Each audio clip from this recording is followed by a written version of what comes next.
بسم اللہ الرحمن الرحیم رب اشرح لی صدری ویسر لی امری واحلل عقدۃ من لسانی یفقہوا قولی۔ معزز سامعین و ناظرین، السلام علیکم ورحمۃ اللہ وبرکاتہ۔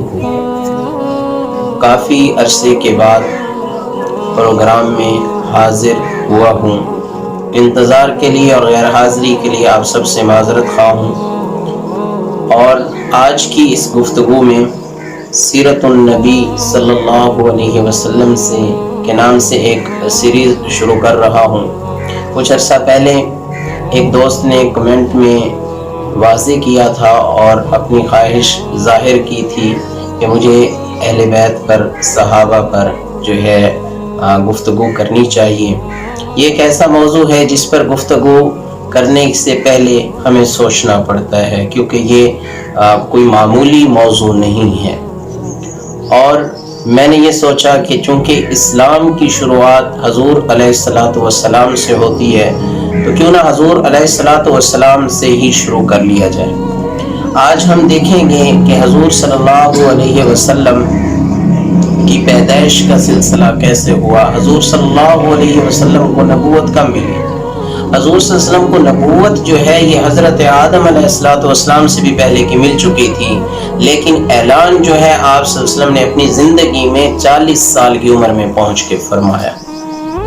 حضور صلی اللہ علیہ وسلم جب پیدا ہوئے، حضرت آمنہ فرماتی ہیں کہ جب حضور صلی اللہ علیہ وسلم پیدا ہوئے تو اس وقت حضرت عبد الرحمن بن عوف رضی اللہ تعالی عنہ جو عشرہ مبشرہ میں سے ہیں، ان کی والدہ حضرت شفاء بنت اسد موجود تھیں۔ اور جب یہ پیدا ہوتے ہیں تو 15 سے 20 منٹ کے وقفے سے پیدا ہوتے ہی، اور 2-3 معجزے آپ کو بتاتا چلو حضور صلی اللہ علیہ وسلم کے۔ جب بھی بچہ پیدا ہوتا ہے تو اس کا ختنہ کیا جاتا ہے، لیکن حضور صلی اللہ علیہ وسلم کا ختنہ ہوا تھا۔ اور جب بھی بچہ پیدا ہوتا ہے تو اس کے ساتھ گندگی ہوتی ہے، پلیسنٹا کے ذریعے سے وہ ماں سے خوراک حاصل کرتا رہ جاتا ہے، ناف سے اس کو کاٹا جاتا ہے، الگ کیا جاتا ہے جسم کے اعضاء کو۔ لیکن حضور صلی اللہ علیہ وسلم جب پیدا ہوئے تب کیا تھا؟ آپ صلی اللہ علیہ وسلم پاکیزہ پیدا ہوئے۔ جب پیدا ہوئے تو حضور صلی اللہ علیہ وسلم کی پیدائش سے 15 سے 20 منٹ کے بعد ایک دھند آ گئی جس میں سے کچھ نظر نہیں آ رہا تھا۔ اب آپ پیدا ہوتے ہی سجدے کی حالت میں چلے گئے اور یہ ظاہر کرنے لگے کہ میں آتے ہی نماز لے کر آیا ہوں، نماز کبھی نہیں چھوڑنی۔ اور آپ دیکھ لیں جو اللہ کے نبی کی آنکھوں کی ٹھنڈک ہے، آپ اور میں کتنی نمازیں ادا کر رہے ہیں۔ صرف ایک سجدے کی خاطر اللہ تعالیٰ نے شیطان کو شیطان بنا دیا، ابلیس کو ابلیس کہہ کر مردود کر دیا، تا قیامت مردود کر دیا۔ اور ہم روزانہ کتنے سجدے اپنے مس کر دیتے ہیں، کتنے سجدے ادا نہیں کرتے۔ آپ صلی اللہ علیہ وسلم جب پیدا ہوئے تو آپ صلی اللہ علیہ وسلم اور حضرت آمنہ کے درمیان ایک دھند، بادل، چھت جس طرح پھٹتی ہے اور بادل آ جاتا ہے اور دھند ہو جاتی ہے، اور اس میں سے نظر کچھ نہیں آ رہا تھا، اور اس میں سے آواز آئی، طوفوا بہ مشارق الارض ومغاربہا یعرفوا باسمہ وناتہ وصورتہ۔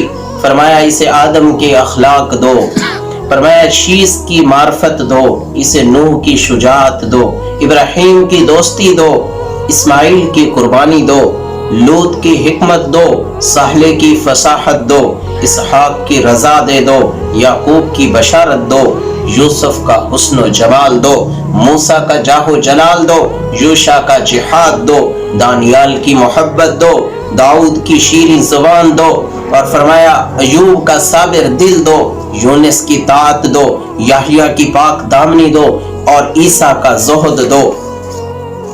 اور فرمایا اس بچے کو تمام خوبیوں سے نواز دو جو ہر ایک نبی میں موجود تھیں۔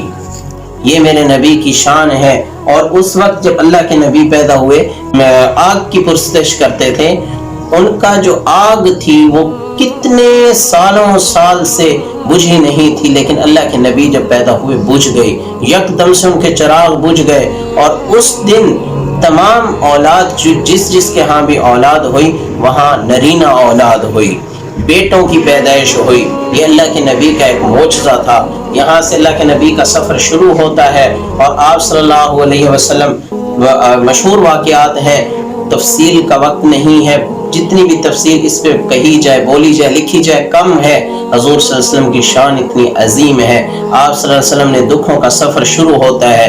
حضرت آمنہ اللہ کی نبی کی والدہ ہے، یتیم پیدا ہوتے ہیں، اور حضرت آمنہ رضی اللہ تعالیٰ عنہ جو ہیں، حضرت آمنہ اس دنیا سے چلی جاتی ہیں۔ ابوا کا مقام ہے، وہاں ان کا انتقال ہوتا ہے۔ کوئی بیماری نہیں تھی، بالکل ٹھیک ٹھاک تھی، اور اللہ کے نبی کی عمر کتنی ہے؟ 6 سال ہے۔ 6 سال کا بچہ، ابوا کا مقام پہاڑی ہے، اور کوئی آپ سے ہوا ہوگا، تدفین و تکفین کیسے ہوئی ہوگی؟ اور ابوا کا مقام ہے، نہ والد، نہ ننیال ہے، نہ ددیال ہے۔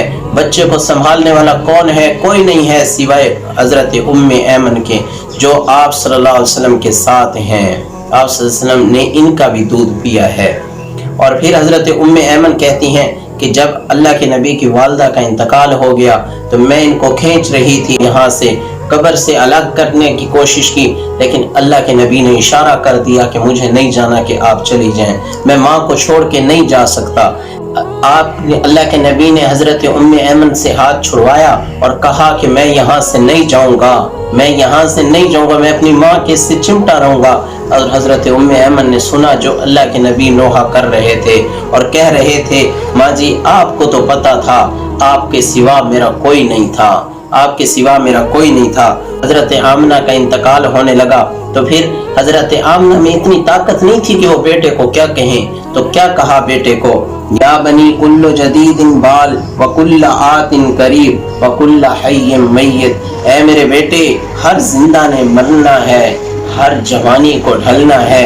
مجھے لگتا ہے کہ میرا آخری وقت آ چکا ہے، مجھے لگتا ہے کہ میرا آخری وقت آ چکا ہے، لیکن مجھے پتا ہے میں نے ایک ایسے بیٹے کو جنا ہے جو پوری دنیا کو پاک کر دے گا، پورے عالم کو روشن کر دے گا۔